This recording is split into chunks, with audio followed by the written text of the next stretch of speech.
My name is Meritxell Blesa and I'm from Spain and I play for Fenix Valencia. And you guys won the championship this year, right? Yes, we won for the first time in our lives, and it was great because we used to be the average normal team, and every year we tried to get a little bit better and make a step forward. We used to end up the season in the fifth place, then we improved and got the fourth place and then the third place.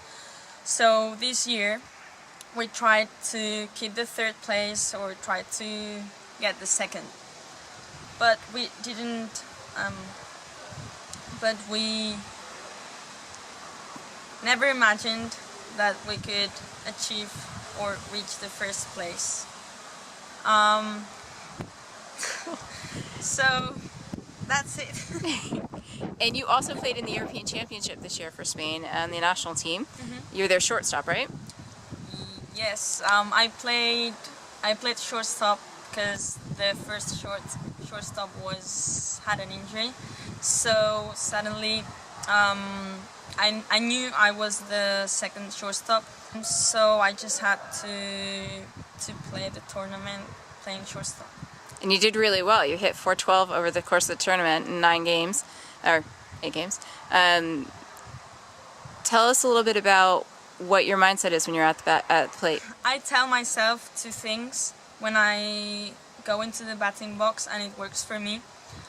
The first thing I tell myself is that hitting is easy, and that makes me being confident with myself.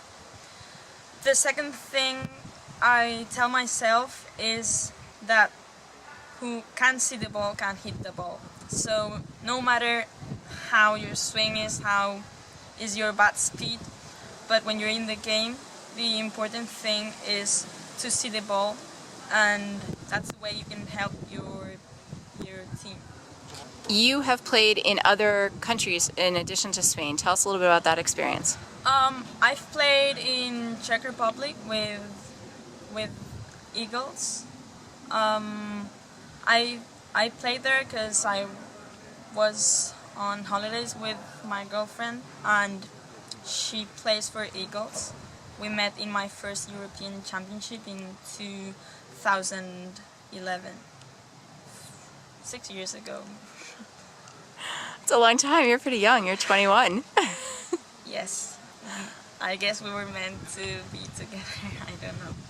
It's fantastic. And she's playing now this year with you in Valencia, right? She's playing now for 4 years, I think, with Fenix Valencia.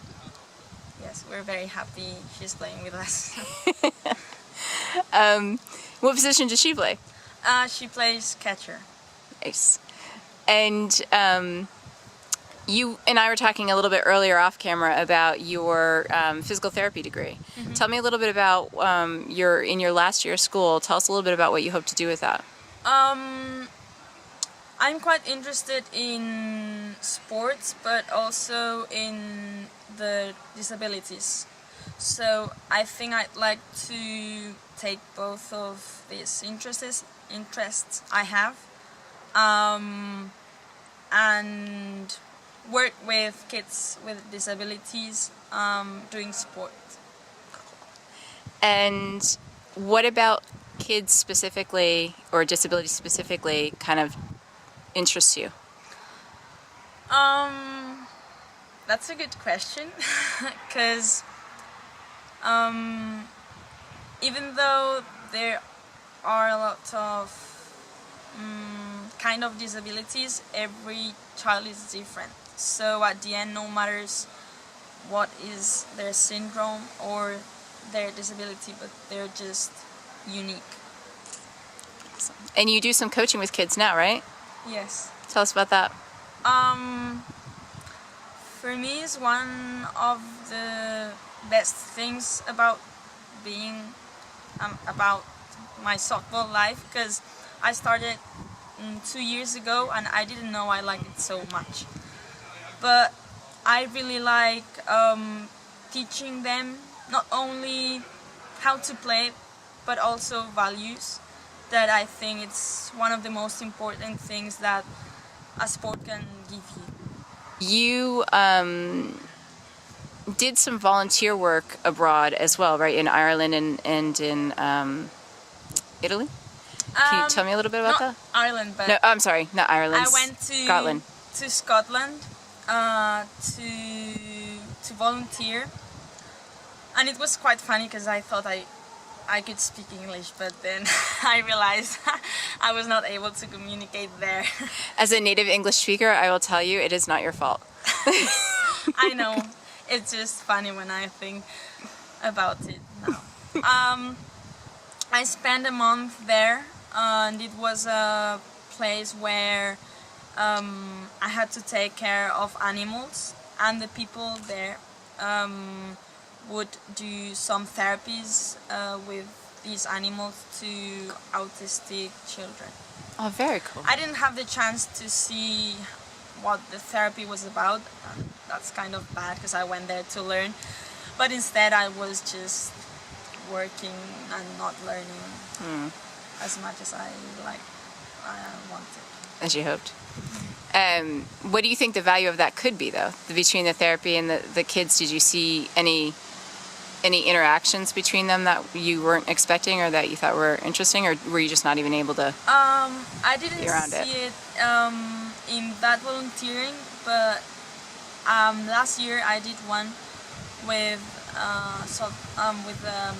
association that worked with horses, and I really liked the people there because they were they had a lot of values, and they tried to make children feel very good. And this year I proposed my coach to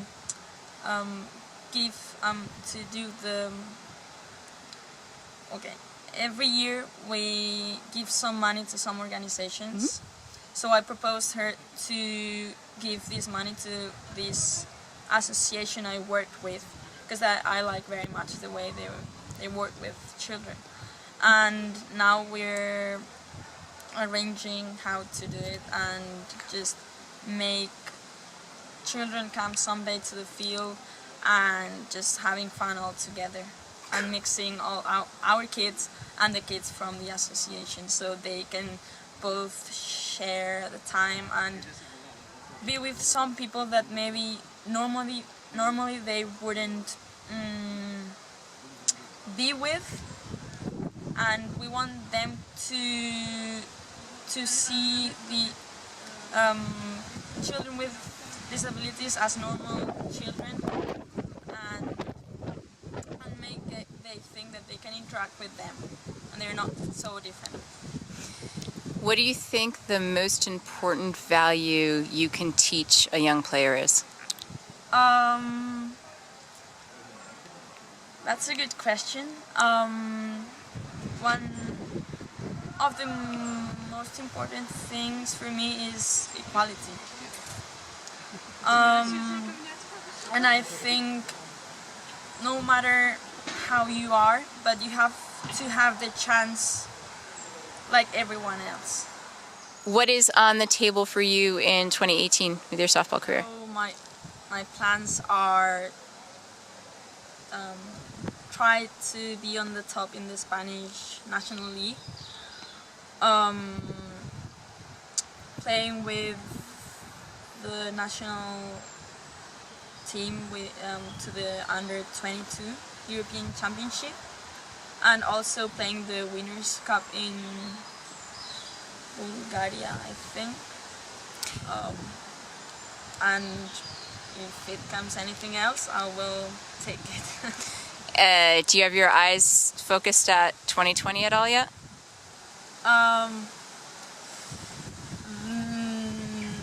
It's hard to say, but my eyes are in the present, and I'm doing everything as possible right now. So I'll see what happens by the time. Perfect. That's it.